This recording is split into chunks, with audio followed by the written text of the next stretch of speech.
Hello bachchon, let's read the question. The question says the formula for low molecular weight starch is C6H10O5 whole n, where n averages 2.00 into 10 to the power 2. When 0.978 gram of starch is dissolved in 100 ml of water solution, what is the osmotic pressure at 25 degrees centigrade? So first of all, we will check the key concept of the question. The key concept of this question is that pi is equals to CRT.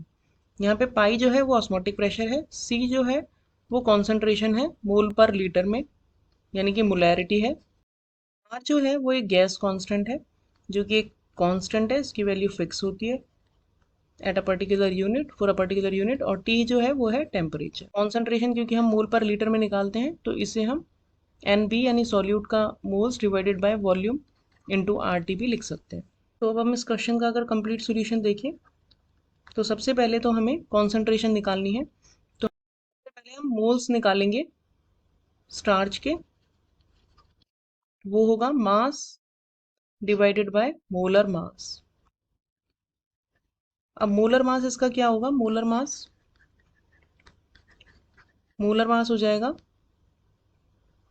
12 into 6 plus 10 into 1, C6 के लिए 12 into 6, H10 के लिए 10 into 1 plus O5 के लिए 16 into 5,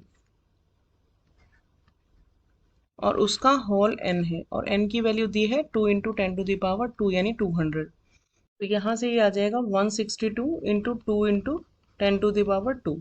तो यहाँ पे ये वैल्यूज़ रखेंगे तो मास हमें दिया है 0.798 divided by 162 into 2 into 10 to the power 2। तो ये आएगा हमारा 2.46 into 10 to the power -5।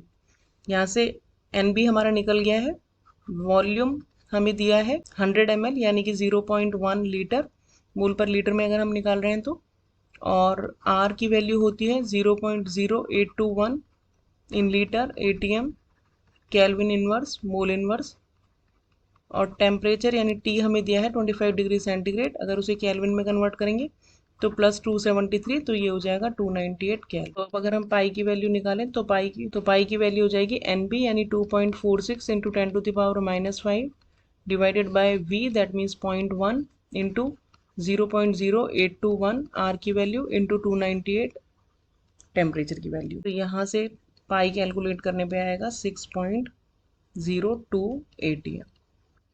So this is our final answer. Hope you understood the solution well. Thank you.